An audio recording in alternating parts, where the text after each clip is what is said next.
Legislative council का क्या constitution में टेन्योर स्पेसिफाइड है? नहीं, एक्ट के अंदर है। तो कौन सा एक्ट है? आरपीए के अंदर होगा शायद, मतलब नॉट श्योर बट। किसी को पता है क्या? मुझे भी नहीं पता आरपीए यार। आरपीए 1951 है ना? 51 में है क्या? ठीक, मतलब कॉन्स्टिट्यूशन में तो नहीं है, ये वाला तो सही है। हम्म।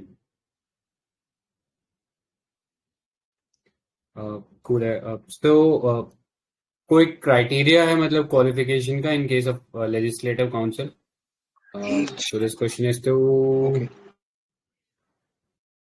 हाँ, वो एक एक वाला ही कर लेते हैं। So question is to viceroy Canning. जो एज क्राइटेरिया है, it's 25 years of age for legislative council. तो ट्रू है फॉल्स है?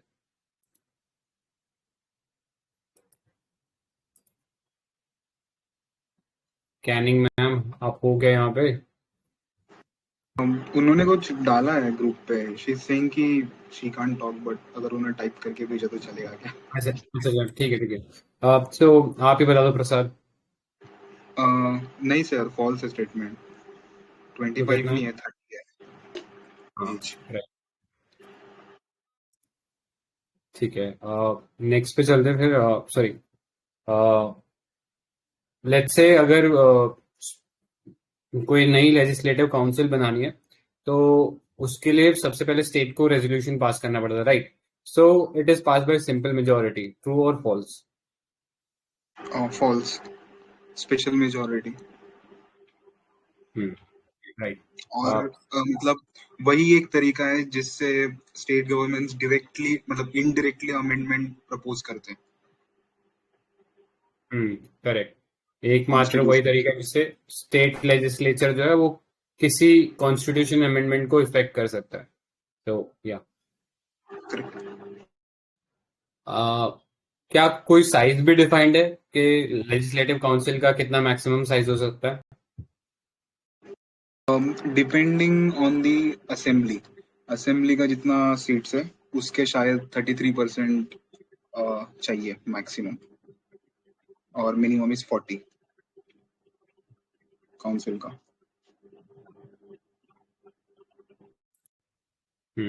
राइट।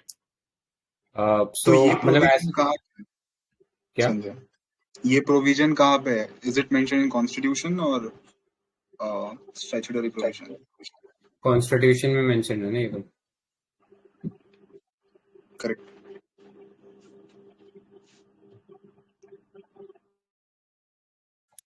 तो पलाश सर, आप ये बता दो कि लेजिस्लेटिव काउंसिल में जो मेंबर्स आते हैं उनका डिस्ट्रीब्यूशन क्या रहता है, मतलब in terms of who nominates them और हाउ दे आर इलेक्टेड, तो उसका डिस्ट्रीब्यूशन क्या रहता है? कुछ 4-5 है। तो गवर्नर कुछ करता है 1/6 वगैरह। फिर एक 1/3 वाला लेजिस्लेटिव असेंबली से आ जाते हैं इलेक्टेड करने के बाद। 1/3 लोकल बॉडीज रहता है। फिर एक टीचर और ग्रेजुएट वाला एक डिविजन है, दो अलग अलग। तो 1/12 दोनों है शायद। हम्म, आपने आई थिंक वो वाला नहीं बोला ना कि 1/3 लोकल बॉडी से आता है? हाँ, एक 1/3 वाला भी है लोकल बॉडीज। हाँ। तो मतलब डिस्ट्रीब्यूशन ना इसका ऐसा याद रख लो, सबसे पहले 1/3 वाला पार्ट करते हैं। 1/3 लोकल अथॉरिटी से आता है, जो म्यूनिसिपैलिटीज हो गई या और कोई ऐसी लोकल अथॉरिटी हो गई स्टेट में। नेक्स्ट 1/3 जो है लेजिस्लेटिव असेंबली के लोग जो है वो नॉमिनेट करते हैं। ठीक है, तो ये 1/3 हो गया। अब बचा हुआ जो 1/3 है उसमें तीन डिस्ट्रीब्यूशन है। पहला डिस्ट्रीब्यूशन उसमें है 1/6 का, जो कि गवर्नर नॉमिनेट करते हैं। जो नेक्स्ट डिस्ट्रीब्यूशन है वो 1/12 का है, उसमें ग्रेजुएट्स और जो टीचर्स होते हैं वो दोनों इक्वली 1/12 करते हैं, तो जाके दोनों का एडिशन होकर 1/6 हो जाता है। और गवर्नर का जो 1/6 को अगर हम उसके साथ ऐड कर दें तो 1/3 हो जाएगा। तो इस तरीके से उस पेयर के सर्कल के जो तीन हिस्से हैं वो 1/3 कंप्लीट हो जाएंगे। ठीक है। फर्दर कोई क्राइटेरिया बता सकता है कि जो नॉमिनेशन होता है, जो जिनको गवर्नर नॉमिनेट करता है, तो वो किस क्राइटेरिया पे नॉमिनेट करता है? So this question is to प्रसाद आप ही बता दो। स्पोर्ट्स छोड़ के बाकी है, आर्ट, साइंस है, ऐसे ऐसे 4-5 है शायद। ऐसा स्पोर्ट्स सब सब्जेक्टिव आंसर मत दो, 4 चीजें ना। रिकॉल नहीं हो रहा है अभी, बट आई एम श्योर कि स्पोर्ट्स नहीं है उसमें, ये हाँ, इतना। वो एक एक्रोनिम हमने बनाया था ना उसके लिए, क्लास। अच्छा, याद नहीं आ रहा, बता दो ना एक बार। तो C for cooperative, L for literature, A for arts, S for science and social होगा एक एस। हाँ, सोशल सर्विस, राइट। हम्म, सो यही अगर हम प्रेसिडेंट की बात करें इन टर्म्स ऑफ पार्लियामेंट, तो वहां पे जो नॉमिनेशन क्राइटेरिया रहता है उसमें क्या डिफरेंस होता है?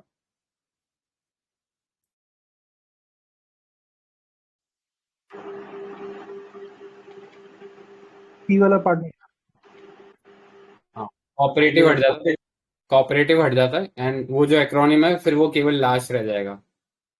तो ऐसा करके याद रख लेना।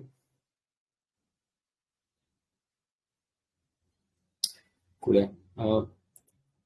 नेक्स्ट पे चलते हैं फिर।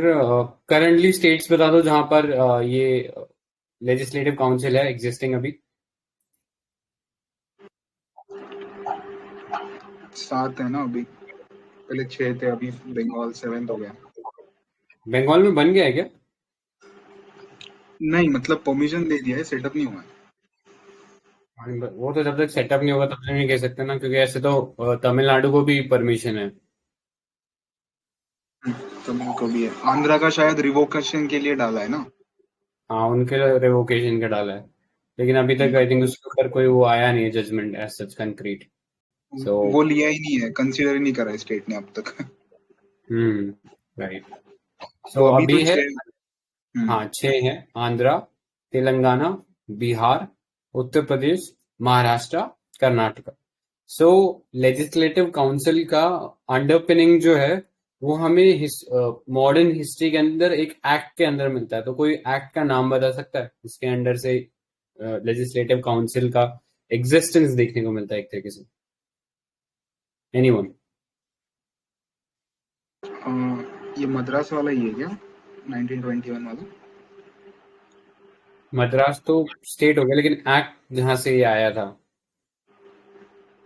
1990 में बाइकैमरलिज्म आया था ना। 1919। हाँ, करेक्ट। तो गवर्नमेंट ऑफ इंडिया एक्ट 1919 था, उसमें बाइकैमरलिज्म आया था। तो इसी फीचर को क्या हम डायरकी भी कहते हैं क्या? तो दो बाइकैमरल हाउस होना, इसको डायरकी कहते हैं क्या? नहीं, वो तो विथ रिस्पेक्ट टू सब्जेक्ट्स है ना, dyarchy. Correct. So transferred and, dyarchy, हाँ हाँ, जी। रिजर्व। सो वो सब्जेक्ट्स का जब डिफरेंस होता है तब अपन डायरकी बोलते हैं। बाकी बाइकैमरलिज्म जो है वो अपने आप में एक फीचर होता है। So bicameralism is a feature of parliamentary democracy. True रहेगा, फॉल्स रहेगा? ट्रू। बोले। ऑलराइट, कोई नेक्स्ट कुछ क्वेश्चन पूछ लो यार। वैसे प्रेसिडेंशियल में भी बाइकैमरलिज्म रहता है ना, अपर हाउस लोअर हाउस। रहता तो है, बट आई थिंक शायद पार्लियामेंट्री फीचर में बाइकैमरलिज्म लक्ष्मीकांत में लिखा हुआ है ना। हाँ, कुछ कुछ ऐसा लिखा है ऐसे। 6-7 है उसमें, ये है बाइकैमरलिज्म, बट मतलब ऐसे नहीं लिखा है कि एक्सक्लूसिव टू पार्लियामेंट्री डेमोक्रेसी। तो फिर भला सर जो बोल रहे हैं वो भी सही है, प्रेसिडेंशियल में हो सकता है। राइट। तो नेक्स्ट पे चल, ये तो आपने एक्सटेंसिवली कवर कर ही लिया संजय सर। ठीक है, तो फिर नेक्स्ट टॉपिक पे चलते हैं। अभी हाँ, थोड़ा करंट में न्यूज में क्या था, तो मद्रास वाला जो अभी प्रसाद ने बोला कि लेजिस्लेटिव काउंसिल जो है उसको 100 years हो गए, एंड आई थिंक शायद वेंकैया नायडू या शायद प्रेसिडेंट ऑफ इंडिया गए थे वहां पे उस फंक्शन टाइप में। तो वहां पे काफी इम्पोर्टेंट ये जो क्या बोलते हैं, मतलब इसके बारे में न्यूज में था काफी, तो बस ये चीज याद रखना। सो इस टाइम काफी इंपॉर्टेंट एक्ट्स भी पास हो रहे, जैसे हिंदू रिलीजियस एंडाउमेंट एक्ट पास हो रहा। तो किसी को आइडिया है कि एग्जैक्टली इस एक्ट में हुआ क्या था? Control of temples, government control of temples. Correct. So एक स्पेसिफिक पार्टी थी जिसके वजह से ये चीज हो पाया, तो वो पार्टी का नाम याद है क्या? अगेन थोड़ा सा मॉडर्न हिस्ट्री से रिलेटेड है। जस्टिस से क्या? हाँ, जस्टिस पार्टी थी। तो हम्म, वो उस पार्टी ने काफी इंपॉर्टेंट रोल प्ले किया था ताकि थोड़ा ब्राह्मण का डोमिनेशन जो कम हो सके। तो या वो चीज सही है। अ, यहाँ पे एक चीज लिखी है, अबॉलिशन ऑफ देवदासी। तो अभी कॉन्स्टिट्यूशन में अबॉलिशन ऑफ देवदासी है क्या? हमारे कॉन्स्टिट्यूशन में अनटचेबिलिटी के अंडर है शायद, 17 के अंडर। 17 के under, I sure? No, I am asking, मतलब ब्रॉड डेफिनेशन ऑफ अनटचेबिलिटी के अंडर देवदासी आता है ना, शायद ये नहीं जुडिशियल प्रोसीडिंग होगा किसी। नहीं, कोई और। Article 22, I guess. प्राणी को रिपीट करना, कौन सा आर्टिकल बोला? Article 22. नॉट 22। 22 तो यार कन्विक्ट वो है, अरेस्ट के लिए है। 23 एक्सप्लॉइटेशन वाले में तो नहीं है। हाँ, 23 के लिए है। तो ये थोड़ा सा ध्यान में रखना कि देवदासी स्पेसिफिकली मेंशन्ड है उसके अंदर, ठीक है? So yup. And child labour किसमें मेंशन्ड है? 24। तो कभी कभी ना कंफ्यूज हो जाता है सर। एक क्वेश्चन भी डाला था कि 24 और 23, मतलब 23 के रेस्पेक्ट में क्वेश्चन डाला था कि चाइल्ड लेबर भी होता है कि नहीं होता, तो काफी लोगों ने गलत किया था। तो वो याद रखना, चाइल्ड लेबर स्पेसिफिकली जो है वो 24 में ही है। 23 के अंदर हम सिर्फ फोर्स लेबर की बात करें, उसमें चाइल्ड लेबर आप इंक्लूड कर लो, वो सही नहीं होगा, ठीक है? वो थोड़ा सा डिस्टिंक्शन है। कूल है। नेक्स्ट पे चलते हैं फिर। सो द नेक्स्ट वाज वो इम्पोर्टेंट न्यूज वाला। तो पहला था ऑफिस ऑफ प्रॉफिट। तो इस पे कोई क्वेश्चन पूछना है किसी को? सिंपल सा है, डिफाइन करा है कॉन्स्टिट्यूशन में या है नहीं है, कहाँ पे मेंशन है? सो कॉन्स्टिट्यूशन ने डिफाइन नहीं किया है, ऑल्दो कॉन्स्टिट्यूशन में मेंशन्ड है। तो आई थिंक यही है मोर और लेस। बाकी कोर्ट ने अपने जजमेंट्स के थ्रू ये चीज डिफाइन करने की कोशिश की कि ऑफिस ऑफ प्रॉफिट क्या क्लासिफाई करेगा। लेकिन पार्लियामेंट की तरफ से बस एक एफर्ट ये लिया गया है कि उन्होंने कौन कौन से ऑफिस ऑफ प्रॉफिट के जो प्रोविजन है उसके परव्यू में नहीं आएंगे, वो चीज उन्होंने parliament prevention of disqualification act जो है 1959 उसके अंडर ऐसे ऑफिस का नाम लिख रखा है which are exempted from being called as office of profit.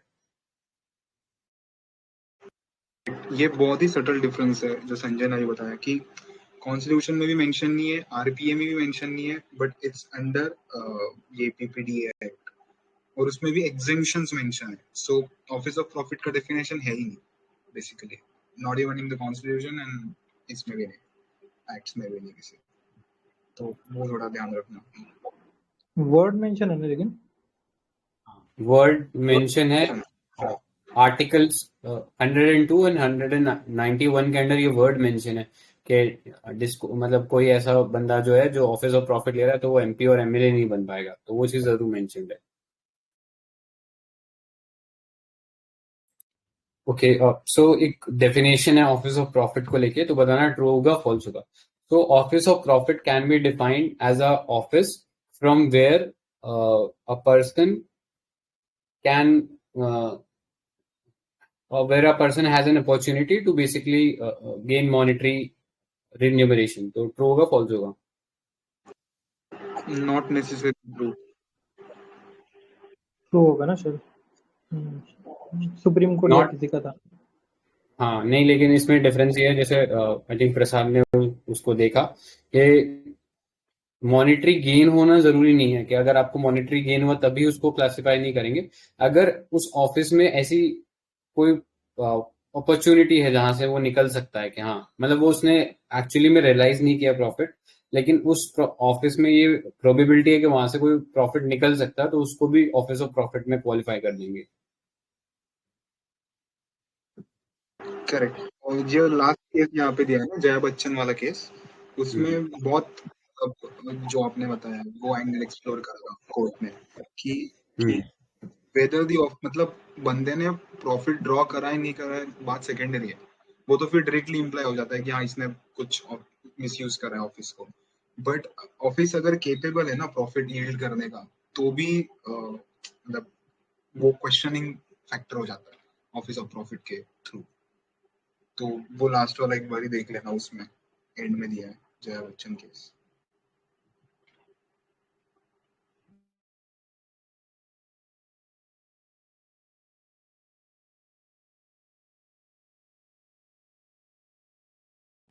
ठीक है, इसमें तो फिर ये दो तीन चीजें ही थी शायद, कौन से एक्ट के अंदर क्या है। ये इसमें एक ट्रिपल स्टेटमेंट ये जो हाँ ये 4 पॉइंट टेस्ट है ना, उसको भी देख लेना। हो सकता है यूपीएससी स्टेटमेंट में पूछ ले कि ये 4 स्टेटमेंट में से बताओ कौन सा जो क्राइटेरिया एक क्राइटेरिया नहीं है ऑफिस ऑफ प्रॉफिट को डिटरमाइन करने का। तो वो थोड़ा सा देख लेना। बाकी आई थिंक पॉइंट्स तो मोर और लेस कॉमन से ही पता ही लग जाएगा उनको देख के।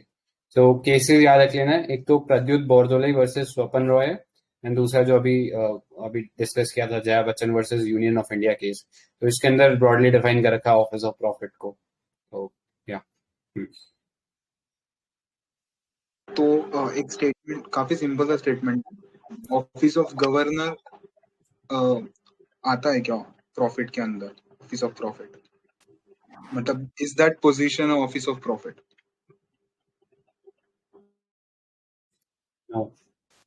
कॉन्स्टिट्यूशनल पोस्ट है ना वो तो। करेक्ट। ठीक है, नेक्स्ट पे चलते हैं। हाँ नेक्स्ट पे चलते हैं। तो नेक्स्ट था सस्पेंशन ऑफ एमपीज को लेके। तो इसमें से किसी का कोई क्वेश्चन है क्या?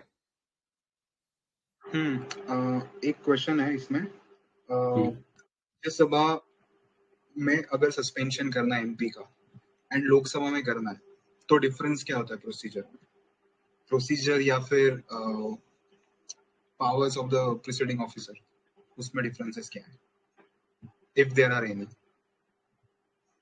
आई थिंक एक में शायद कोई कमेटी होती है, पार्लियामेंट्री प्रिविलेज की कमेटी होती है शायद लोकसभा में, वो उसको करती है in case of Lok Sabha. And I guess in case of Rajya Sabha जो प्रिसाइडिंग ऑफिसर है उसके पास ही वो पावर होती है। ये है क्या? नहीं, राज्यसभा में प्रिसाइडिंग ऑफिसर के पास पावर नहीं होती है, हाउस के अंदर पावर होती है। यहाँ पे भी मेंशन कर रहे हैं ना कि चेयरमैन को मोशन पास करके ही मतलब chairman has to pass a motion to suspend an MP. But Lok Sabha में there are two ways. Lok Sabha में एक तो स्पीकर बोल सकता है कि आप सस्पेंड हो, या फिर हाउस मोशन उठाता है एंड मोशन पास करके उसे सस्पेंड करा जाता है। इसके मतलब ये दोनों के डिफरेंस के लिए मेरे पास एक मैंने नोट्स का मैं एक फोटो ग्रुप पे डाल देता हूँ, वो डिस्कस एक बार कर लेते हैं। वो थोड़ा अच्छा डिफरेंस है क्योंकि ये 2-3 साल से काफी न्यूज में चल रहा है, तो I think suspension of an MP थोड़ा हो जाता है इम्पोर्टेंट। मतलब दोनों हाउसेस में मोशन पास करके तो कर ही सकते हैं, लेकिन बस लोकसभा में स्पीकर के पास एडिशनल पावर है कि वो खुद भी सस्पेंड कर सकता है, ऐसा है क्या जो हाँ चेयरमैन के पास? मतलब हाँ, लोकसभा में 3 रूल्स होते हैं to be precise. Rule number 373 में क्या होता है, स्पीकर बोलता है मेंबर को कि मतलब टू लीव द हाउस वो दिन के लिए सेशन के बीच में। अगर मानता है मेंबर चला जाता है तो दैट ओके, अगर नहीं मानता है then he can pass the motion. But then 2001 में एक और अमेंडमेंट करा गया था, उसमें ये पावर दी गई थी कि अगर स्पीक बोलने के बाद अगर नहीं मानता है मेंबर, फिर भी स्पीकर जाके बोल सकता है कि ठीक है you are suspended for the 5 consecutive sittings करके। तो प्रोसीजर एंड रूल्स देखिए ना, ग्रुप पे मैंने पोस्ट करा है। अभी आई थिंक महाराष्ट्र का भी एक केस था ना जहाँ पे वो एमएलए को काफी लंबे समय तक सस्पेंड कर दिया था, पूरे सिटिंग से बाहर कर दिया था। उनको 1 साल के लिए करा था एंड सुप्रीम कोर्ट ने वही पॉइंट उठाया कि आप कंसेक्यूटिव 60 डेज के ऊपर सस्पेंड नहीं कर सकते हो, that's like a humiliation to the constituency जहां हाँ से वो रिप्रेजेंट है। Correct correct. तो उस सेंस में थोड़ा सा इम्पोर्टेंट हो जाता है, इसको थोड़ा और चीज एक्सप्लोर कर लेना, ये ऑप्शंस। करेक्ट। तो ये डिफरेंस देख लेना, मैंने डाल दिया, अगर कुछ डाउट होगा उस पर तो देख लेंगे, ग्रुप में डिस्कस कर लेंगे।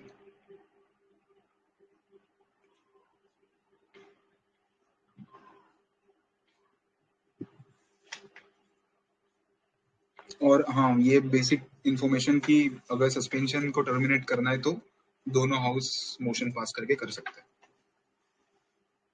वो सिंपल स्ट्रेट फॉरवर्ड प्रोविजन है।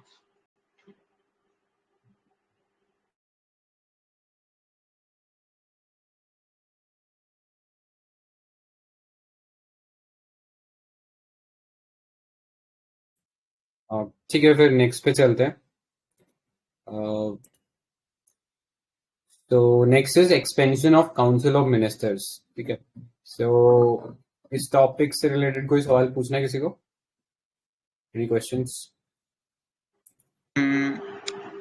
सिंपल वाला क्वेश्चन है कि कितना होता है कैपेसिटी काउंसिल ऑफ मिनिस्टर का, कितना होना चाहिए? 15%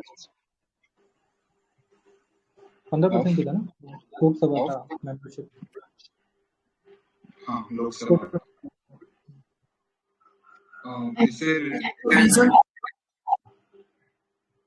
this provision was made by the 91 constitutional amendment, ना 15% वाला जो provision है। yes, Right. 92. And which article was amended by it? Ultimate? 75 था क्या? हाँ, 75 था। नहीं, अच्छा 75 है। ओके। इस काउंसिल ऑफ किसी को मिनिस्टर confusion 75 में ही मेंशन है ना, हाँ। Collective responsibility. 74 या 75 में कंफ्यूजन हो सकता है ज्यादातर। 74 में तो ना शायद जो ये COM होता है इनका अपॉइंटमेंट है, और फिर 75 में इनका जो सीट का एलोकेशन है, ऐसा है ना? मतलब आई डोंट रिमेम्बर, तो आई एम जस्ट कंफर्मिंग।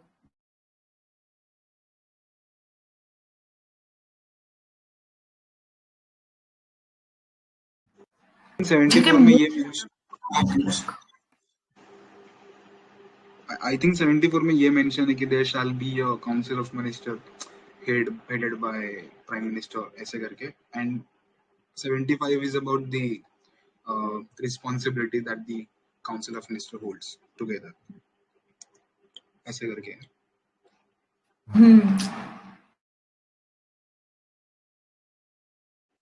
इससे पैरेलल एक सवाल है, काउंसिल ऑफ मिनिस्टर्स और कैबिनेट में से कौन सी चीज कॉन्स्टिट्यूशन में मेंशन नहीं है, ओरिजिनल कॉन्स्टिट्यूशन? कैबिनेट मेंशन नहीं है, तो कैबिनेट को वो आर्टिकल में बाद में इंसर्ट किया गया था, and if I am not wrong तो उसके कॉन्स्टिट्यूशनल अमेंडमेंट का नंबर वाज 44 ना? 44 and 44. the article amended was 352. Correct, but मतलब क्वेश्चन मेरा ये था कि ओरिजिनल कॉन्स्टिट्यूशन में दोनों में से कौन सी चीज मेंशन नहीं है, तो ओरिजिनल में दोनों भी मेंशन नहीं है। ओके, COM भी नहीं है क्या? ठीक है, तो फिर COM को भी ऑब्वियसली उससे डाला होगा ना, CA से कौन सा था वो? बट 74 में बोला ना there shall be a council of minister to aid and advice. हाँ, exactly, that is I am confused. Sorry, मेरा वो कंफ्यूजन हो गया, गलत क्वेश्चन पूछ लिया। ठीक है, okay, so final thing is 70 COM है वो कॉन्स्टिट्यूशनल है। ठीक है, क्वेश्चन में थोड़ा सा गड़बड़ हो गया। 70 जो कैबिनेट है that was not there, so it was added late 352 national emergency के टाइम में उसको ऐड कर दिया था 44 CA से। ठीक है, 1978 में वो पास हुआ। करेक्ट।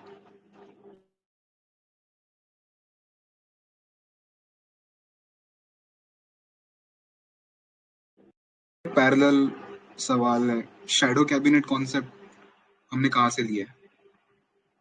हमने एज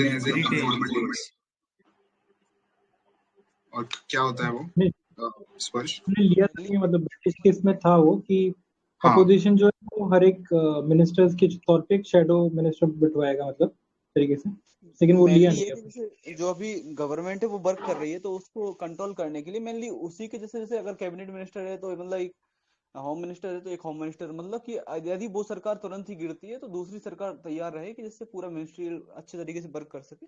इसी कॉन्सेप्ट को लेके अपन ने ये कॉन्सेप्ट ब्रिटेन से बोरो किया है। हाँ सही है।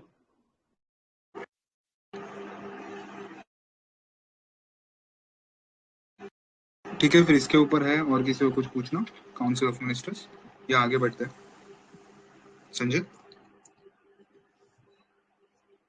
वो है नहीं ना शायद, या आई थिंक ओके, संजय नहीं है। ठीक है, ठीक है, पलाश सर बढ़ते फिर आगे। हाँ दिल्ली में वैसे कितना है काउंसिल ऑफ मिनिस्टर्स का या स्ट्रेंथ? दिल्ली नहीं पता, 70 दिल्ली में एमएलए है ना शायद उसमें। हाँ तो उसका 10% है, जैसे इसमें इधर 15 है ना, वहाँ पे 10 है। ये नेक्स्ट इसमें तो अच्छा अच्छा। राज्यसभा का है, पासेस कॉन्स्टिट्यूशन शेड्यूल ट्राइब्स। इसमें किसी को पूछना है?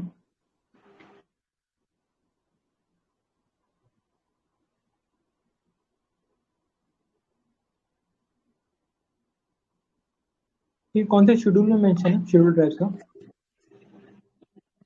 6th शेड्यूल, 5th में है ना शायद। 5th इज ये ना शेड्यूल एरियाज। वो ट्राइबल एरिया। पीसा एक्ट कौन से वाले में लगता है? एक्ट स्पर्श जो पीसा एक्ट है अपना, वो कौन से वाले आर्टिकल, वो कौन से वाले स्केड्यूल में लगता है? 6th में लगता है। पीसा एक्ट फिफ्थ में, हाँ 5th में लगता है, करेक्ट है। क्योंकि 6 में ऑटोनॉमस काउंसिल्स है ना। Autonomous district councils.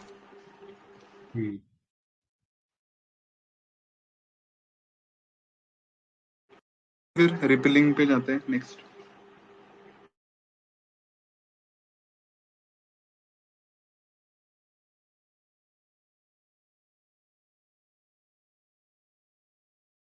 अभी आई थिंक दिल्ली वाले के लिए बात हो रही थी ना, कि कितना उसके अंदर काउंसिल ऑफ मिनिस्टर्स हो सकता है, डिस्कस हो गया क्या?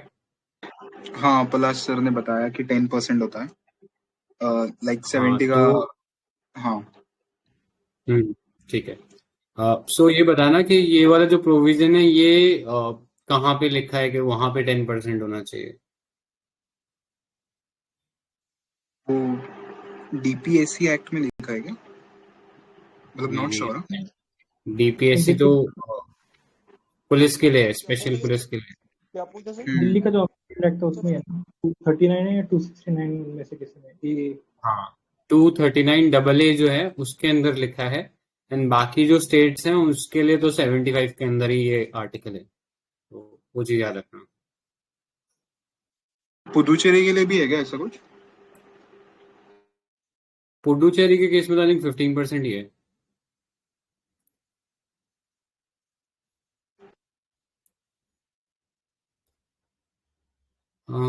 ठीक है, नेक्स्ट पे चलते हैं। राज्यसभा वाला तो आई थिंक हमने कल भी डिस्कस कर ही लिया था ये ब्रॉडली।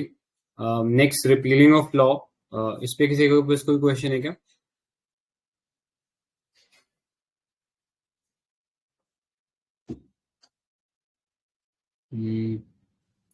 ठीक है, तो आई थिंक 245। हाँ article 245। Right, alright then next पे चलते हैं। सो सेंटर स्टेट रिलेशंस के ऊपर था, पहला टॉपिक था इंटर स्टेट रिवर डिस्प्यूट। ठीक है, सो एक क्वेश्चन पूछता हूँ, that supreme court is debarred from acting into any inter state river complaint, true होगा फॉल्स होगा? कॉन्स्टिट्यूशन वाइज मतलब फॉल्स स्टेटमेंट है वैसे, but parliament can prescribe that condition. हाँ मतलब बाय डिफॉल्ट ऐसा नहीं है, लेकिन अगर पार्लियामेंट कोई लॉ बना देता है उस रिस्पेक्ट में तो yes then it can be, मतलब देन इट इज कंसिडर्ड कि वो डिबार्ड है। बाकी हमें पता है आर्टिकल 142 के अंदर वो कुछ भी कर सकता है, तो कई सारे ऐसे जुरिडिक्शन है जिसमें उन्होंने फाइनल अपील दिया है। सो एनी सच बॉडी, जैसे अभी इंटरस्टेट रिवर डिस्प्यूट एक्ट बनाया गया था, तो इसका जो डिसीजन होता है it's binding on all states. तो ट्रू होगा फॉल्स होगा, मतलब ऑल पार्टी स्टेट्स, ट्रू होगा फॉल्स होगा? True. राइट, ट्रू होगा। And water as a subject is a union list या लिस्ट वन सब्जेक्ट, तो ट्रू होगा फॉल्स होगा? स्टेट लिस्ट है वाटर। करेक्ट। तो यूनियन लिस्ट में है क्या वाटर से रिलेटेड कोई प्रोविजन? है वही वाला, 2 स्टेट में से अगर जा रहा है रिवर तो उसको रेगुलेट कैसे करना है, that's in union I guess. मतलब एग्जैक्टली ये नहीं है बट ऐसा ही कुछ है इसके अराउंड, है ना? Correct correct.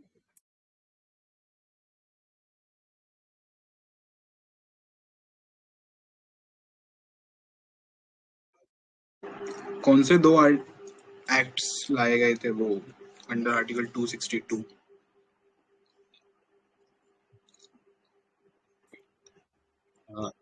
River Board Act 1956 and followed by Interstate Water Dispute Act 1956. आपने जो अभी सवाल पूछा ना ट्रिब्यूनल वाला, वो इसके अंदर आता है, इंटरस्टेट वाटर डिस्प्यूट एक्ट के अंदर। राइट। और उसका कंपोजिशन कैसे होता है ट्रिब्यूनल का? एक चेयरमैन होता है, मेंबर्स होते हैं, who are nominated by Chief Justice of India. ये थोड़ा ट्रिकी है कि नॉमिनेट कर देता चीफ जस्टिस, चेयरमैन को भी और मेंबर्स को भी।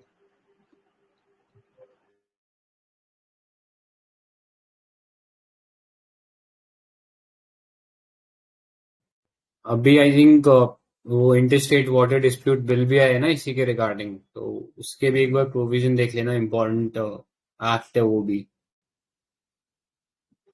वो चेंज कर रहा है ना, और the way this dispute is to be resolved. पहले एक इंटीग्रेटेड बॉडी हो जाएगा, जैसे अभी अलग अलग है ना कि गोदावरी का अलग है, कृष्णा का अलग है, फिर एक इंटीग्रेटेड बॉडी हो जाएगा उसके अंदर।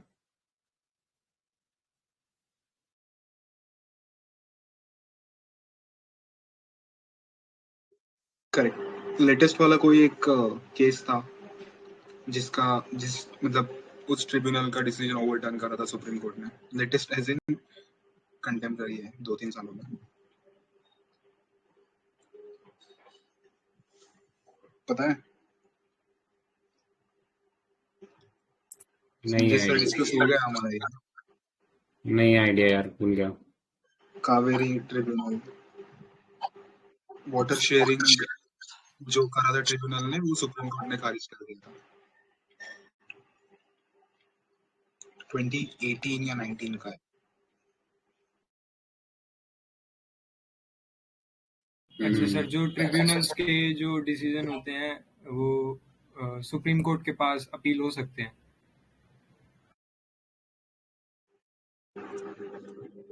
अपील हो सकता है ना, स्पेशल लीव के under. Supreme court can entertain या रिजेक्ट। हाँ करेक्ट।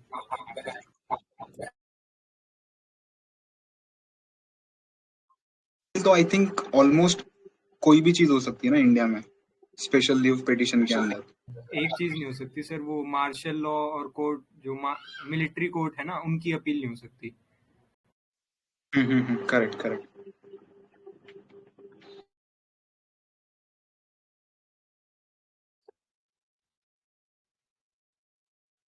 अभी ये जो बिल बात किया था ना अपन ने, तो उससे रिलेटेड ये जो डिस्प्यूट रेजोल्यूशन कमेटी है, इसके बारे में थोड़ा सा 1-2 डिटेल बता देता हूँ। मतलब है तो बहुत सारी चीजें, लेकिन 1-2 चीज देख लो कि इस बिल के अंदर बेसिकली होता क्या है कि अगर कोई स्टेट अप्रोच करता है अथॉरिटी को, सो वहां पे सेंट्रल गवर्नमेंट के पास ये राइट रहेगा कि वो एक डिस्प्यूट रेजोल्यूशन कमेटी उसके लिए उस टाइम बना देंगे।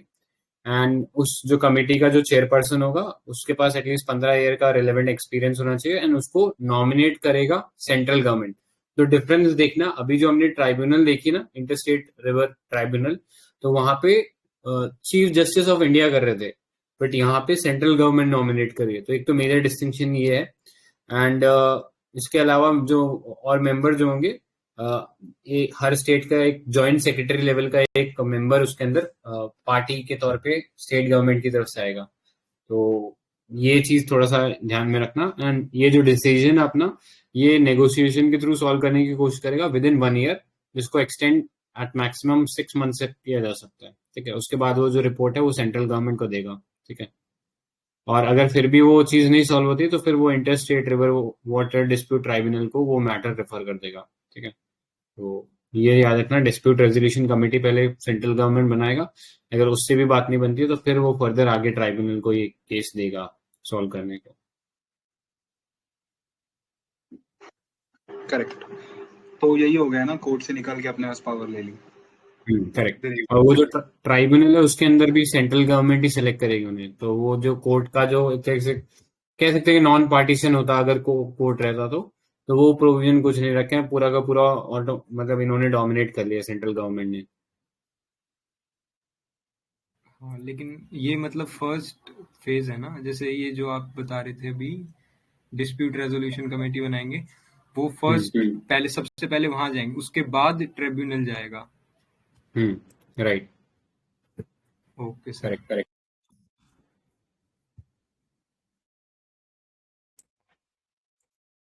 ठीक है, फिर नेक्स्ट पे चले क्या? नेक्स्ट पे चलते हैं। So, next topic is 3.2 interstate border disputes in India. So, इस पे किसी का कोई क्वेश्चन है क्या?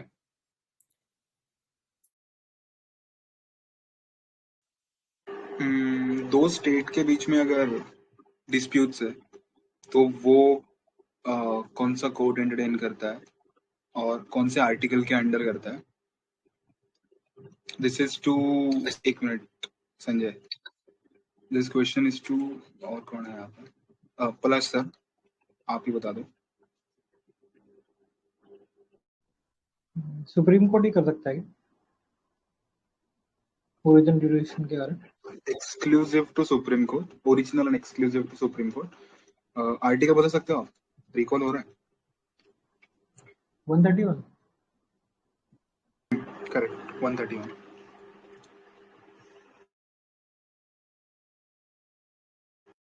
एक और जगह पे ये डिस्प्यूट्स रिजॉल्व हो सकते हैं दो स्टेट्स के बीच में, वो स्पर्श पता है आपको?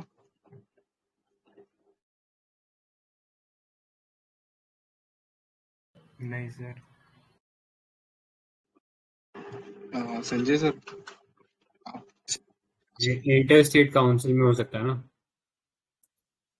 करेक्ट, जो नॉन बाइंडिंग होते हैं और सुप्रीम कोर्ट का बाइंडिंग होता है, ये डिफरेंस है 263 और 131 के बीच में। 263 is inter state council. So एक इसी से रिलेटेड ही क्वेश्चन है आपके लिए Prasad. So inter state council is a constitutional body, true और फॉल्स? फॉल्स। सरकारिया के बाद परमानेंट करा गया था उसे, but I think it's under act है कोई, है क्या? Not sure.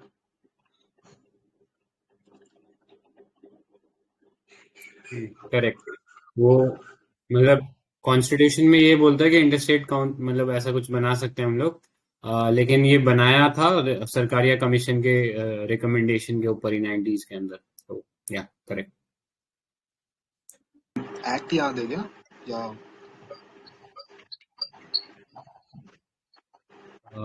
एक्ट मेरे ख्याल से 1990 का एक्ट था ये। अच्छा,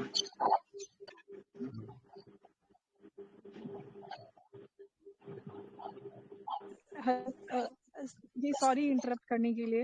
एक्चुअली वो टेस्ट डिस्कशन हो रहा था ना, उसमें नेट चला गया था मेरा अचानक से, इसलिए मुझे बाहर होना पड़ा। तो उसके लिए हम सॉरी, मतलब नेट ही नहीं था तो मैं वो अटेंड ही नहीं कर पाई। Okay, no issue. No issue, no I'm issue. sorry.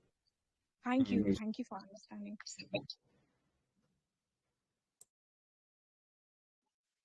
इससे रिलेटेड एक और सवाल है इंटर स्टेट काउंसिल से। चेयरमैन कौन होता है इसका?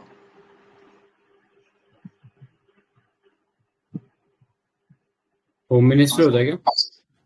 नहीं, प्राइम मिनिस्टर। हाँ सॉरी, प्राइम मिनिस्टर होता है, वो जोनल काउंसिल का होम मिनिस्टर होता है। हाँ, और actually home minister also holds a position in this inter state council. तो इंटर स्टेट काउंसिल के 2 ऑर्गन्स है, मतलब एक तो काउंसिल खुद और उसका एक सब्सिडियरी ऑर्गन है, स्टैंडिंग कमेटी होती है। तो स्टैंडिंग कमेटी का head is home minister, but पूरे काउंसिल का हेड इज प्राइम मिनिस्टर। तो शायद आप उसमें कंफ्यूज हो गए।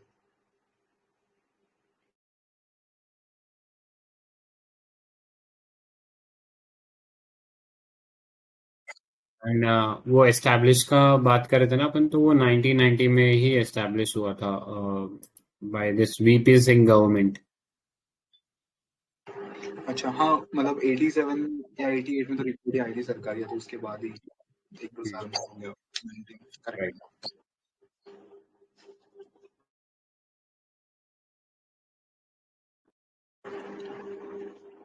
ठीक है, ये बढ़ते फिर आगे। इसमें एक चीज वो ध्यान रखना कि मेघालय आसाम से निकला था 1972 में, थोड़ा फैक्चुअल है बट दिया है उसमें। अगर पूछ लिया काफी बारी वो इंक्रीजिंग डिक्रीजिंग में पूछ लिया, मतलब ये 2014-15 तक का ट्रेंड था, बट यू नेवर नो, पूछ लिया तो। थोड़ा नॉर्थ ईस्ट का देख लेना, वो कब कौन कैसे निकला है, कहाँ से, पहले कौन यूटी था, स्टेट कब बना, वो थोड़ा इम्पोर्टेंट बन जाता है। नॉर्थ ईस्ट में सबसे पहला स्टेट कौन सा निकला था, मतलब एस्टैब्लिश हुआ था आफ्टर इंडिपेंडेंस ऑफ इंडिया? ये बड़ा वाला आसाम ही था ना शायद। असम तो मतलब पहले से ही था। नागालैंड सर, नागालैंड। नागालैंड है 1963 में। तो वो थोड़ा देख लेना, काफी वो इंटरनल सिक्योरिटी में भी हम लोग पढ़ते हैं कि काफी इंसर्जेंट मूवमेंट हो रहे थे, उनको पैसिफाई करने के लिए सबसे पहले नागालैंड बनाया था, धीरे धीरे बाकी स्टेट्स भी फिर निकलते गए थे।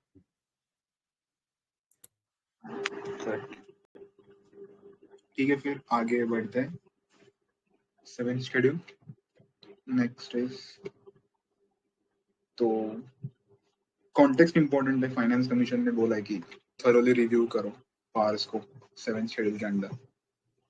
तो 7th शेड्यूल का अमेंडमेंट अगर करना है तो वो कौन से मेजोरिटी से होगा? Robin hood. अच्छा, ही लेफ्ट, ओके। कोई बता दो दूसरा। ठीक है, स्पेशल मेजोरिटी से होगा सर, वो with consent of state under article 368। Correct. और 5th और 6th शेड्यूल है तो उनका तो सिंपल से ही हो जाएगा। करेक्ट। ओके, एक क्वेश्चन पूछता हूँ, दिस क्वेश्चन इज टू प्रिया। तो अगर कोई कॉन्करेंट लिस्ट के अंदर लेट्स से लॉ बनाया गया है by parliament, so it would override state, तो state law in state list, तो ट्रू होगा फॉल्स होगा? Priya? I think true. I'm not sure. Right, correct है। नहीं संजय, नॉट नेसेसरली ट्रू। एक प्रोविजन है कि वो ओवरराइड नहीं करेगा। फॉर एग्जांपल, अगर कॉन्करेंट लिस्ट में कोई सब्जेक्ट है, उसके ऊपर स्टेट ने लॉ बनाया है और वो प्रेसिडेंट के एक्सेंट के लिए गवर्नर ने भेजा था, तो वो पर्टिकुलर स्टेट में वो एक्ट प्रिवेल करेगा। ये प्रोविजन होता है ऐसे।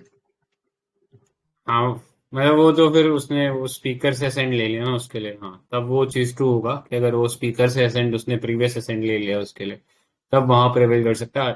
अदरवाइज जनरली सीक्वेंस यही रहता है कि सबसे सुप्रीम जो वो यूनियन लिस्ट है, फिर कंकरेंट लिस्ट है, एंड लास्ट में स्टेट लिस्ट है। मतलब ऑर्डर ऐसा दिमाग में रख सकते हो, अनटिल अनलेस स्टेट लिस्ट में ऐसा कोई सब्जेक्ट, मतलब ऐसा कोई लॉ पास कर देता है जिसके लिए प्रेसिडेंट से उनको असेंट मिल गया है, तो वो बात अलग है। Otherwise this will hold true, right?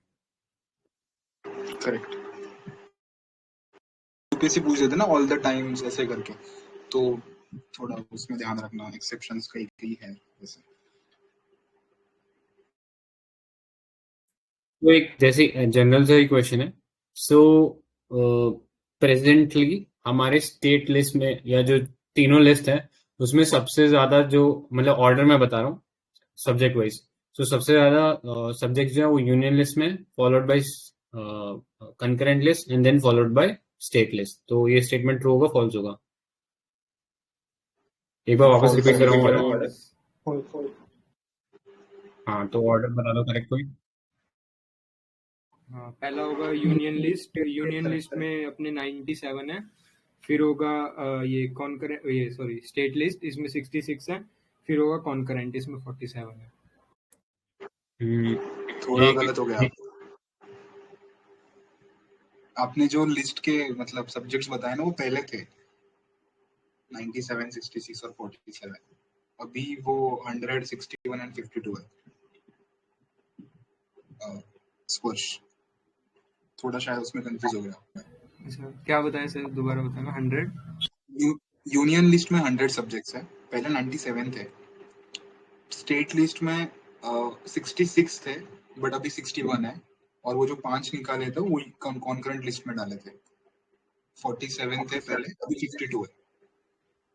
प्रसाद आपके पास ये कौन सा वो एडिशन है लक्ष्मीकांत का? मेरे पास फिफ्थ एडिशन है। हाँ तो आई थिंक सिक्स्थ में अपडेट हो गया है। अभी यूनियन में 98 सब्जेक्ट्स हैं और कंकरेंट के अंदर 52 है और स्टेट के अंदर 59 है। बट ये पीटी में भी तो वही दिया है ना, पीटी में तो 100 दिया है यूनियन में। अभी जो हम लोग पढ़ रहे हैं उसी पेज पे है एक्चुअली, वही से बता रहा था मैं। अरे सॉरी बट आई थिंक ये 98 दिया हुआ है इसके अंदर सिक्स्थ एडिशन में। नहीं यार, मेरे को तो याद नहीं अभी रिसेंट कॉन्टेक्स्ट में कुछ हुआ है ऐसे सब्जेक्ट चेंज करा है यहाँ से। 100 एक्चुअली 2-3 साल से 100 था शायद, ऐसा लगा मेरे को। हाँ ठीक है, वैसे इतना नंबरिंग शायद नहीं पूछेंगे। एजुकेशन वगैरह कौन से अमेंडमेंट से कंकरेंट में गया था? 42nd इमरजेंसी के टाइम हुआ था ना, ये 5 निकाले गए थे, वाटर एंड वो सब शायद। किसी को कुछ ये पता है क्या उसका एक्रोनिम या कुछ याद करने के लिए, या याद ही करना पड़ेगा इसे? हमारे वो एक्रोनिम गाया आज आए नहीं है अतुल सर। संजय सर के पास कुछ होगा तो बता दो यार। नहीं ठीक है, देख लेंगे बाद में। इलेक्ट्रिसिटी कौन से लिस्ट में होगी? स्टेट में है क्या? कंकरेंट में है क्या? कंकरेंट में है। क्योंकि इलेक्ट्रिसिटी एक्ट पढ़ते हैं ना 2003 वाला, तो वो बनाया हुआ उन्होंने है, पार्लियामेंट ने बनाया हुआ है। एंड फर्दर अपने को पता है कि स्टेट अपने जेनकोज होते हैं, ट्रांसकोज होते हैं, तो उनको भी रेगुलेट करते हैं, तो दोनों के पास ही होना चाहिए। लॉजिक यूज कर सकते हैं अपन कुछ कुछ इसमें। एक स्टेटमेंट है, ट्रू या फॉल्स बताओ। अगर कॉन्करेंट लिस्ट में लिस्ट वाले पे अगर एक्ट बनता है तो उसका एग्जीक्यूशन किसके पास होता है? कंपल्सरीली स्टेट के पास, कंपल्सरीली सेंटर के पास, या डिपेंड्स?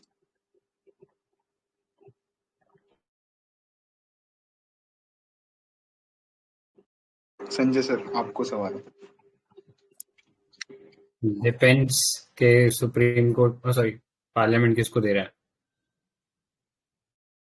नहीं बोला है किसी को एक्ट के अंदर तो किसके पास जाएगा? If not exclusively mention then फिर तो पार्लियामेंट के पास जाएगा, मतलब सेंट्रल गवर्नमेंट के पास। नहीं, स्टेट के पास होता है। So there is this thing कि कॉन्करेंट लिस्ट पे अगर कोई भी एक्ट बनता है तो उसका एग्जीक्यूशन स्टेट के पास जाता है, unless and until parliament specifically mentions कि मतलब वो पावर किसके पास है, पार्लियामेंट के पास है कि नहीं। तो एक फेमस एक्ट बनाया था वैसे ही, इसेंशियल कमोडिटीज एक्ट। उसमें पार्लियामेंट की पावर खुद, मतलब पार्लियामेंट ने अपने पास खुद पावर रखी थी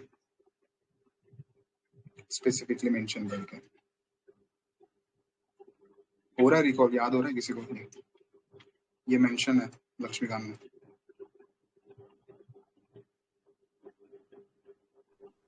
नहीं, लेकिन थोड़ा लॉजिक से लग रहा था कि ज्यादातर एग्जीक्यूशन जो रहता है वो स्टेट के पास रहता है, शायद पहली प्रायोरिटी उनको देंगे। याद तो नहीं है वैसे ऐसा कुछ था क्या। हाँ, ये एक्चुअली मेंशन है लक्ष्मीकांत में, वो जो कौन सा इंटर स्टेट काउंसिल के आसपास वाला चैप्टर है, सेंटर स्टेट वाला, उसमें ये मेंशन है स्पेसिफिकली कि एग्जीक्यूटिव पावर्स किसके कैसे डिवाइड करेंगे। तो वो थोड़ा वहां पे एक्सेप्शंस दिए थोड़े बारीक बारीक से, वो देख लेना एक बार।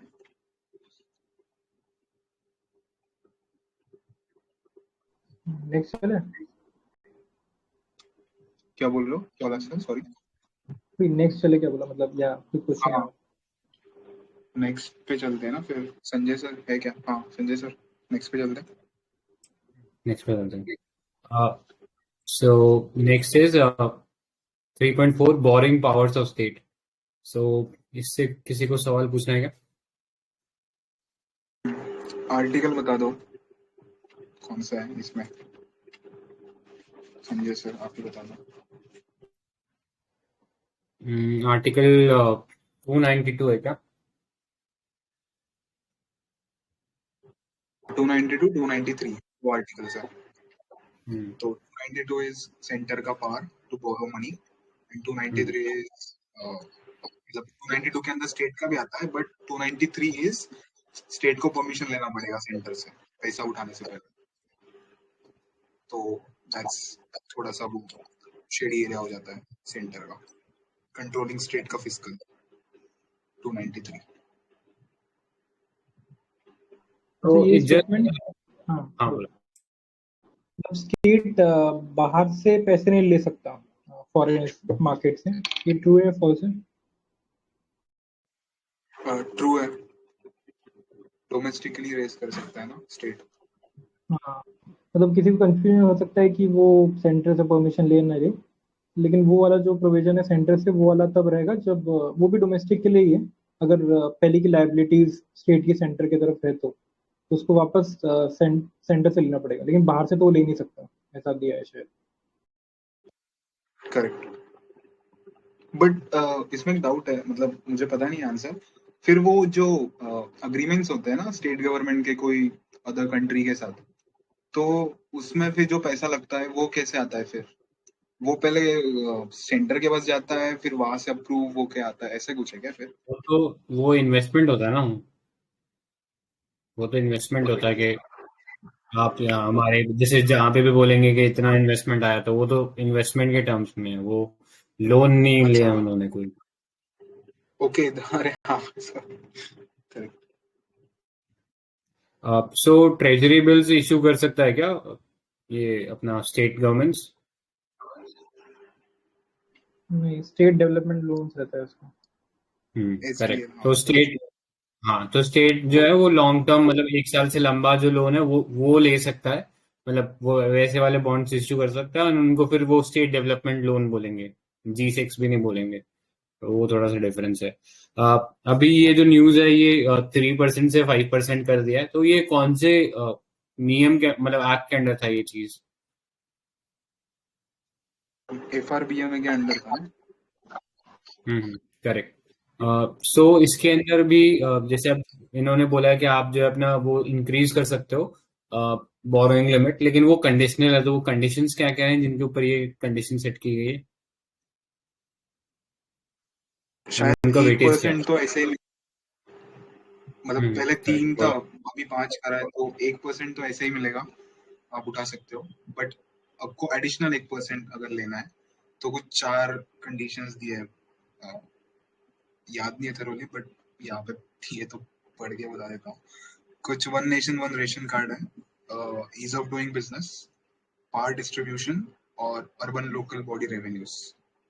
तो ये 4 कंडीशन पे आपको रिपोर्ट देने पड़ेंगे, and then you can get the extra 1%. You can raise that extra 1%. Correct.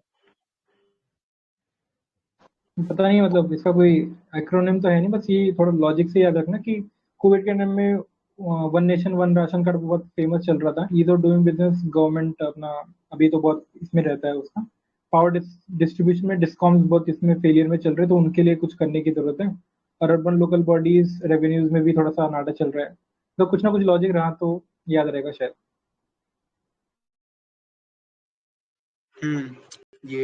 ये वाला सही है कि कोविड के बीच में ये बढ़ाया गया था 3 से 5, तो one nation one ration card उसमें आ जाता है, और बाकी तो मतलब पेरेनियल लॉसेस में है ही, डिस्कॉम अर्बन लोकल बॉडीज है, वो तो ठीक है।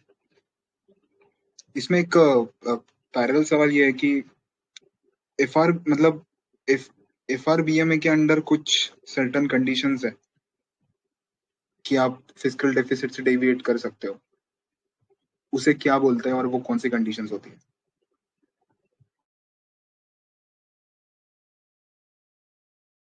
होती ना वो नेशनल सिक्योरिटी और एग्रीकल्चर, 2-3 बहुत सारी थी, 4-5 थी शायद। हाँ, एस्केप क्लॉज बोलते हैं उसे, और शायद मतलब जहां तक मेरे को याद है 3 कंडीशंस है।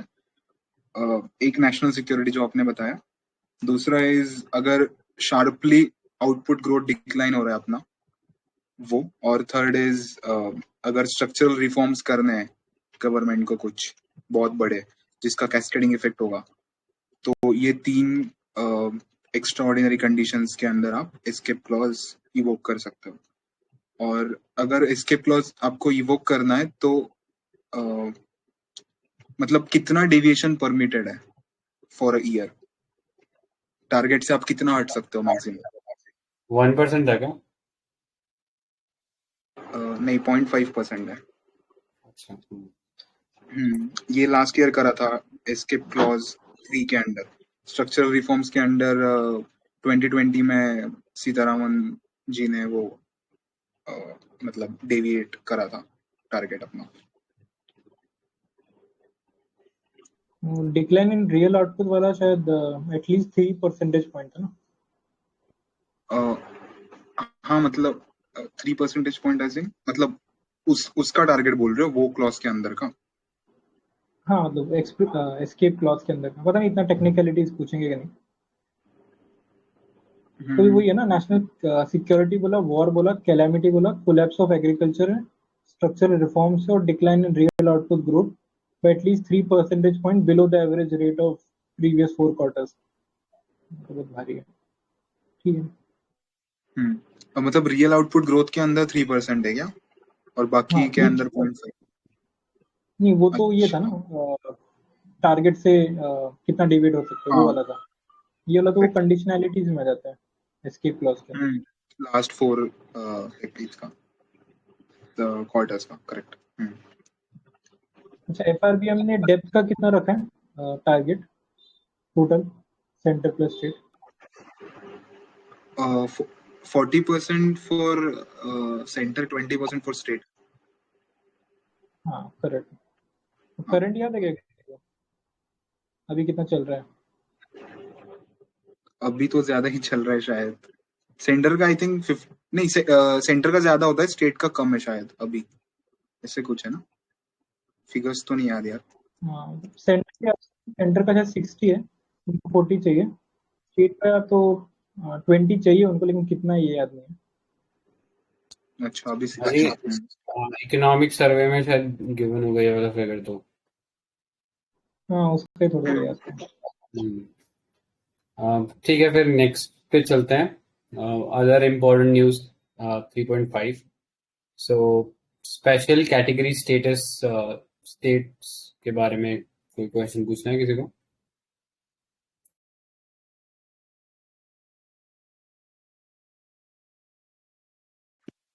इसमें तो मतलब अभी कितने स्टेट्स है स्पेशल कैटेगरी के अंडर?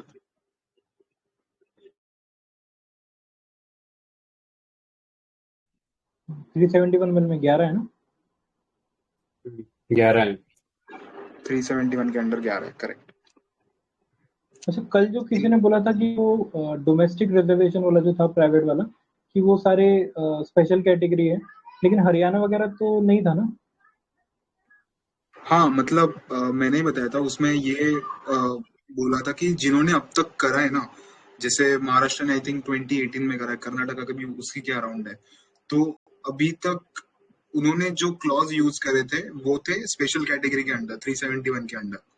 बट हरियाणा का तो स्पेशल कैटेगरी है ही नहीं, उन्होंने सीधा मतलब जुडिशियल प्रोसीडिंग्स को बाईपास करके, कॉन्स्टिट्यूशन को बाईपास करके पास करा है वो लॉ, तो वो तो ऑब्वियसली चैलेंज होगा। तो दोनों के तरीके अलग है, ऐसे बोल रहा था। अच्छा ठीक है।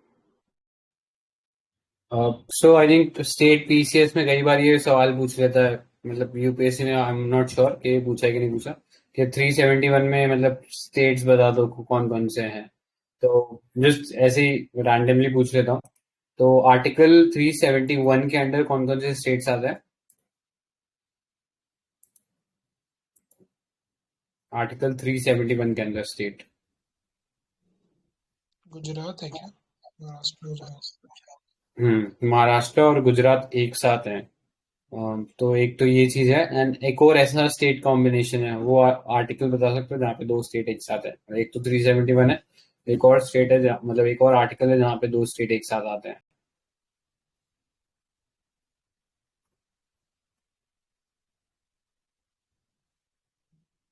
आंध्रा और तेलंगाना होना चाहिए ना आज के कॉन्टेक्स्ट में देखें। हाँ, आंध्रा तेलंगाना है। तो वैसे तो आर्टिकल 371 डी भी है और ई भी है, लेकिन वो दोनों ही उनके अंदर इंक्लूडेड होते हैं, दोनों में ही इंक्लूडेड है वो। जे में भी तो हैदराबाद और कर्नाटका साथ में है, या सिर्फ हैदराबाद है?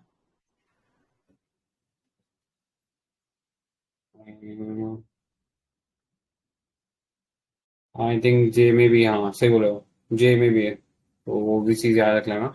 हैदराबाद और कर्नाटका है, मतलब एग्जैक्टली इसने वो नहीं लिखा हुआ कि वो तेलंगाना होना चाहिए, बस हैदराबाद करके उसने लिखा है।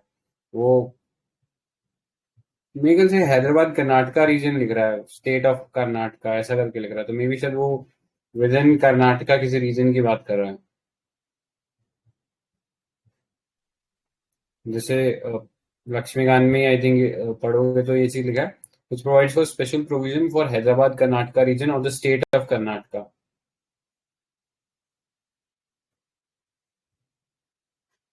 कोई उस साइड का हो तो थोड़ा रोशनी डाल सकता है इस पे, ये है क्या अपने में? आई थिंक उसको पता होगा दीप्ति को, वो शायद यही दोनों रीजन से बिलोंग करती हो। ठीक है, और कोई क्वेश्चन है क्या इस पे? नहीं ठीक है, आगे बढ़ते हैं ना। हाँ चलो ठीक है, एक मैं पूछ लेता हूँ। So special category status was basically increased by, मतलब उसके अंदर जो फंडिंग है वो increased by 15 finance commission. True होगा फॉल्स? सेम रखा है क्या? नहीं, इंक्रीज होना उन्होंने उड़ा दिया है ना स्पेशल कैटेगरी स्टेटस, मतलब कोई स्टेट को स्पेशल कैटेगरी स्टेटस नहीं मिलेगा, ना कोई स्पेशल कैटेगरी सेक्टर है। चाहिए। 15 वाले ने पूरा उड़ा दिया क्या? दोनों चीजों को उड़ा दिया है? हाँ, दोनों चीजों को उड़ा दिया है। ओके। मतलब अभी कोई स्पेशल कैटेगरी स्टेटस मिलेगा ही नहीं स्टेट को, अगर एक्सेप्ट कर लिया नहीं, रिपोर्ट। अब वो तो एक्सेप्टेड है आई थिंक। मतलब पहले ये आंध्र प्रदेश वगैरह था ना, इनको स्पेशल कैटेगरी स्टेटस मिला हुआ था, तो ये 14 इनफैक्ट ये 14 फाइनेंस कमीशन ने ही उड़ा दिया था। तो जब याद हो मोदी जी 14th वाले ने नॉर्थ ईस्ट और हिली स्टेट के लिए रखा था। उन्होंने बोला था बाकी को वो मतलब स्टेटस मत दो, वैसे आप जैसे तेलंगाना वाला मांग रहे थे ना, इनको हाँ वैसे ही हाँ एड दीजिए, उनको स्टेटस नहीं मिला था ना, जैसा था। हम्म तो 14 ने जो नॉर्मल स्टेट है उनके लिए उड़ा दिया था, हिली नॉर्थ ईस्ट के लिए रखा था। इसका मुझे पता नहीं 15 वाले ने तो पूरा ही उड़ा दिया क्या, वो मैंने पढ़ा नहीं अभी तक। आई थिंक फंडिंग के उस हिसाब से, बाकी स्पेसिफिकली तो आई थिंक यही डिस्टिंक्शन ही था कि उनको अवेलेबल नहीं है क्या बोलते हैं स्पेशल कैटेगरी स्टेटस, वैसे उड़ा दिया। बाकी जैसे गवर्नमेंट स्कीम बोलते हैं ना कि हिमालयन और ये नॉर्थ ईस्ट स्टेट्स के लिए डिफरेंट है, फिर उस सेंस में रखा हुआ है इन लोगों ने। ओके।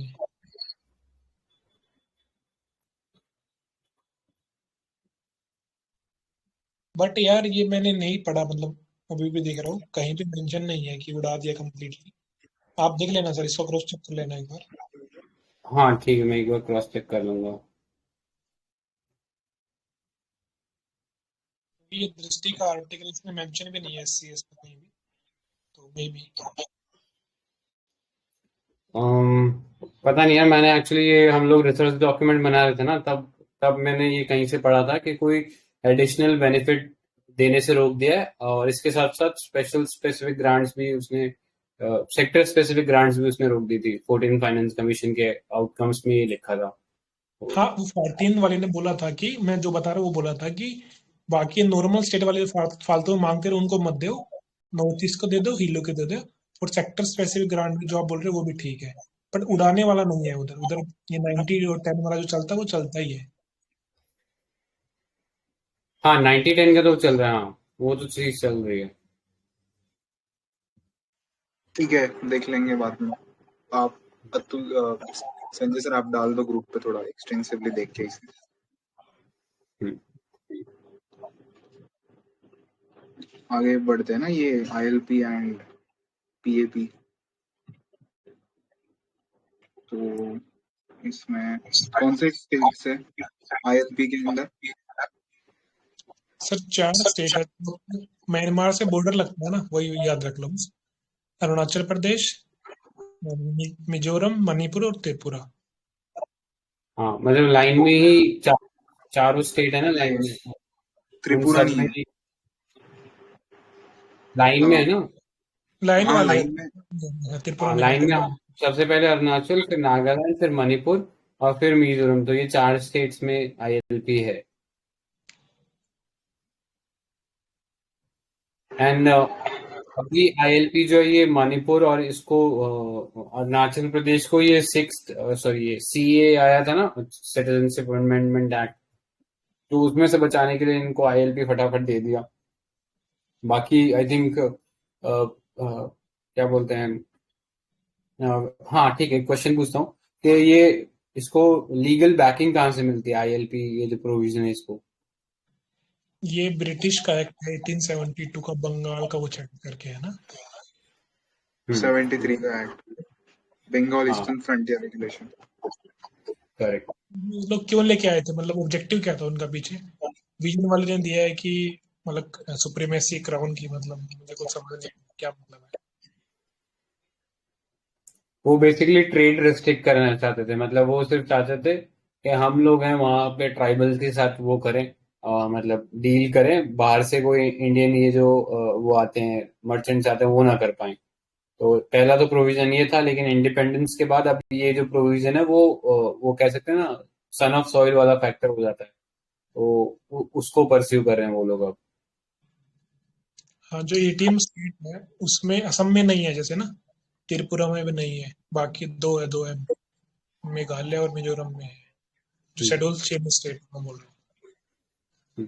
सो एक क्वेश्चन एडेड ऑन नवीन आपसे कि हम्म, central government is basically the agency to give this document, ILP document, true or false होगा?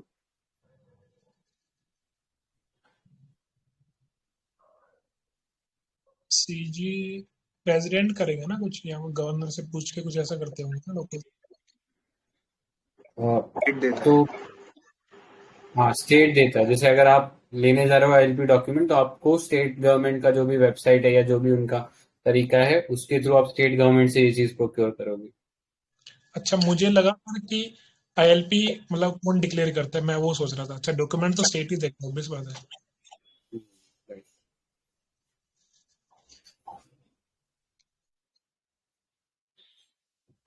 ILP और PLP में डिफरेंस क्या है? बहुत ही basic raw difference instead of मतलब नाम जोड़ के। ILP और किसमें डिफरेंस? ये protected area limit PAP। Audio cut रहा है यार। अब भी ठीक है? हाँ अभी ठीक है, हाँ बोला।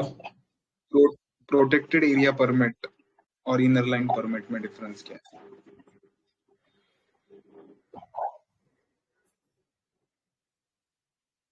वैलिडिटी का है क्या? फॉरेनर्स को पीएपी मिलता है, प्रोटेक्टेड एरिया परमिट, और इंडियन नेशनल्स को इनर लाइन। राइट,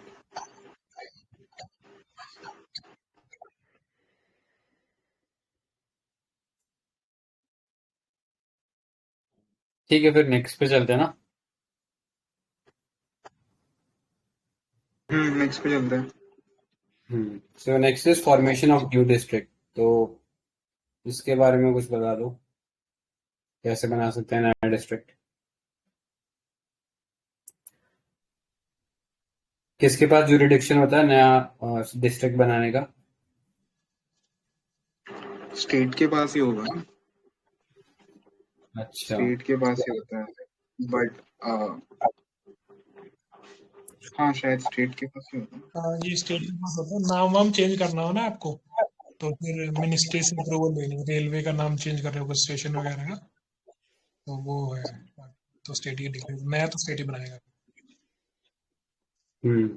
हाँ, मतलब वो चीज़ सही है कि अगर नाम चेंज करो तो फिर वो अलग अलग वो सर्टिफिकेट लेने पड़ते हैं, क्योंकि रेलवे स्टेशन का नाम चेंज होता है, या फिर और कोई जो वो लीगल डॉक्यूमेंट्स हो रहे होते हैं सेंटर के पास, तो उन सब से वो एनओसी वगैरह लेना पड़ता है उसके अलग। तो या और अगर फॉर्मेशन ऑफ न्यू स्टेट की बात करें तो ये किसके पास पावर होता है? ये तो सर पार्लियामेंट ऑफ इंडिया ही करता है ना, simple majority. So article 2 and 3 में डिफरेंस बता दो, क्या है? 2 में क्या होता है, 3 में क्या होता है?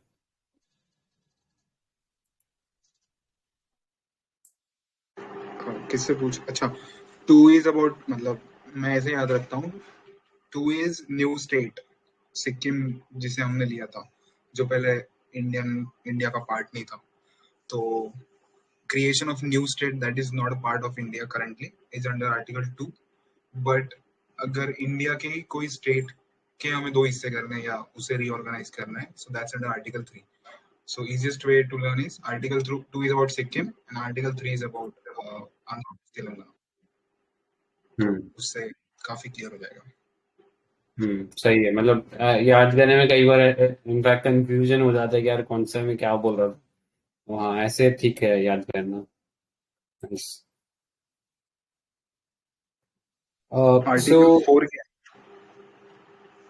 और सर वही वो बोलता है कि ये जो अमेंडमेंट किया है ना, वो 368 के अंडर नहीं होगा, सिंपल विम्पल होगा वो। और शेड्यूल 1 और शेड्यूल 4 में हम लोग चेंज कर देते हैं ना इसको।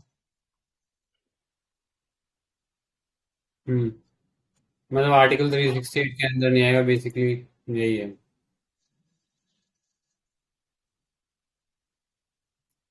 So let's say alteration of boundary है इंडिया की, तो वो भी इसके अंडर आएगा क्या?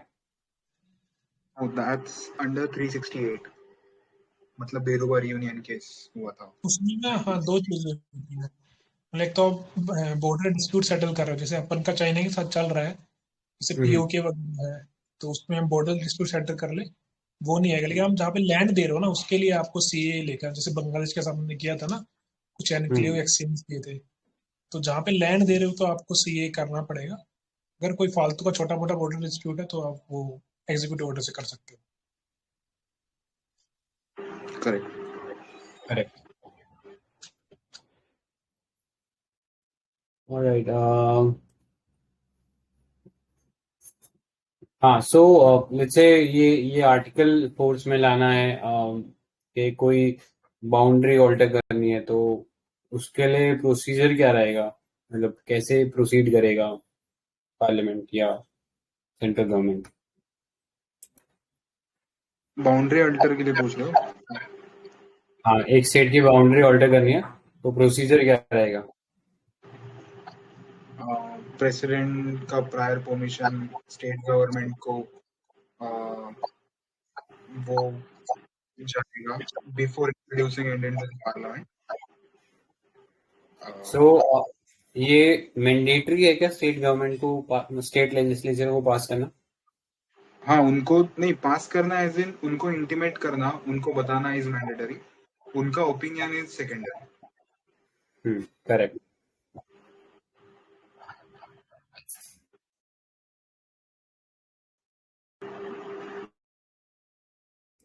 ठीक है, नेक्स्ट पे चलते हैं फिर। 6 शेड्यूल, तो इसमें कोई क्वेश्चन है किसी का?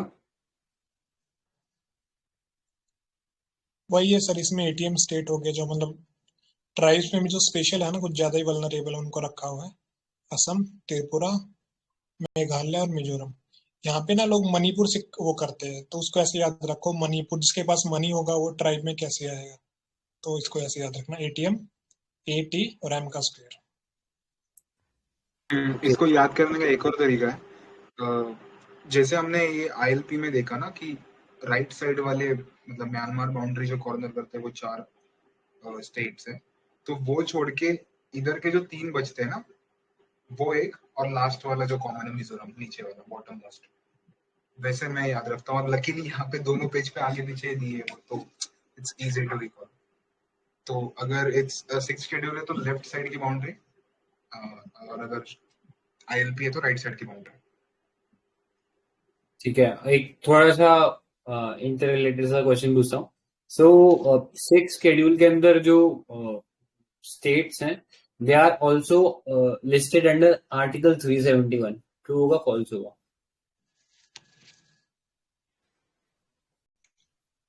नहीं, वो तो अलग है ना, ये 244 में है ना इनका। फॉल्स। मतलब सारे नहीं है, लेकिन 2 स्टेट्स हैं जिसमें से आपका एक तो है मिजोरम और एक असम है, तो ये 371 के अंडर भी पार्ट है, और त्रिपुरा और मेघालय उसका पार्ट नहीं है, तो वो थोड़ा सा दिमाग में रखना एक बार। अच्छा।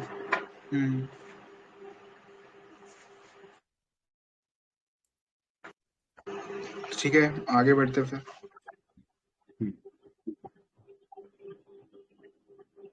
ठीक है, appointment of director general of police, तो ये बताना इसमें यूपीएससी का जो रिकमेंडेशन होता है, इज इट मैंडेटरी और not? No, it's not mandatory. UPSC सिर्फ क्रीम सजेस्ट करके देता है कि इनमें से चुनो, ये 3-4 लोगों में से, ऐसे करके। करेक्ट। अस्ताना वाला भी सीन हुआ था ना दिल्ली में, दिल्ली बनाए थे। करेक्ट। उसमें जो एक अंडरलाइनिंग प्रॉब्लम थी वो क्या थी, मतलब why was the app government was against that recruitment? वैसे सुपर एनिमेशन करके डाला गया था ना उसे, मतलब एज को एक्सीड कर दिया था उसने, लेकिन फिर भी उसको सुपर एनिमेट कर दिया, अनफिट डाला। हाँ, मतलब उसमें एक था कि उनके रिटायरमेंट के लिए 6 महीने से कम टाइम बचा था, बट सुप्रीम कोर्ट ने जो इसेंशियल इंग्रेडिएंट्स 2-3 उसमें से एक था कि 6 महीने से ज्यादा चाहिए टेन्योर, तो वो थोड़ा अलग हो गया था इसलिए। राइट।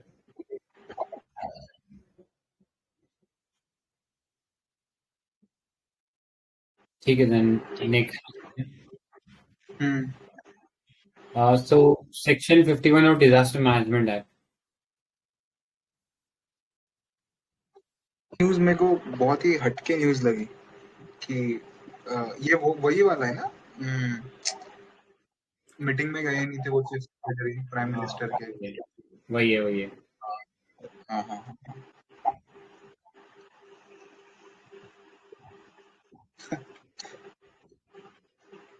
तो disaster management as a subject कौन सी लिस्ट में आता है? सिद्धार्थ सर, आपसे ये क्वेश्चन है। सिद्धार्थ सर, माइक ऑफ है आपका। ठीक है, कोई और जवाब दे दो।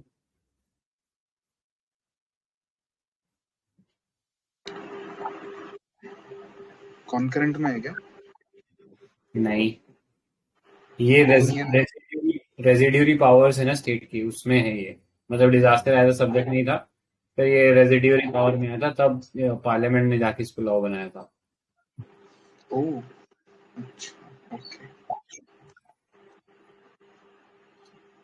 सो इसमें एक अथॉरिटी बनी थी एनडीए में, तो उसको कौन चेयरमैन कौन है एनडीए में का?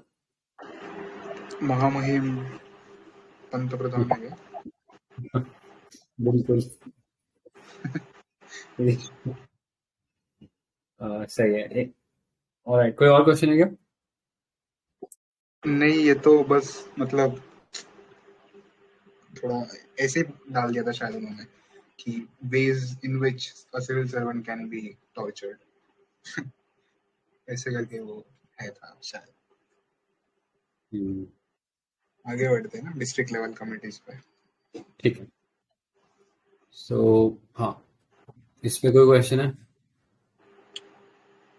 नहीं, बस ये कॉन्टेक्स्ट इम्पोर्टेंट है, मिनिस्ट्री ऑफ पावर के अंडर बनाई जा रही है टू अवेयर पीपल बेसिकली। तो उसके चेयरमैन होंगे, चेयरमैन कौन होगा उसका?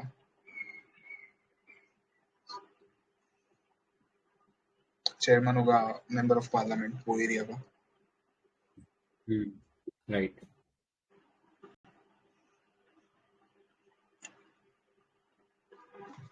ठीक है, फिर संजय आज याद तक करते हैं ना, बाकी लोग भी नहीं है।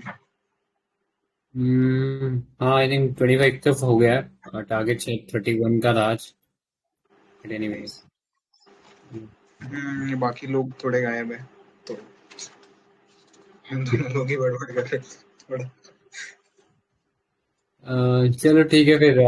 कल जो ये पार्ट रहेगा, I think fresh he page रहेगा ये वाला भी,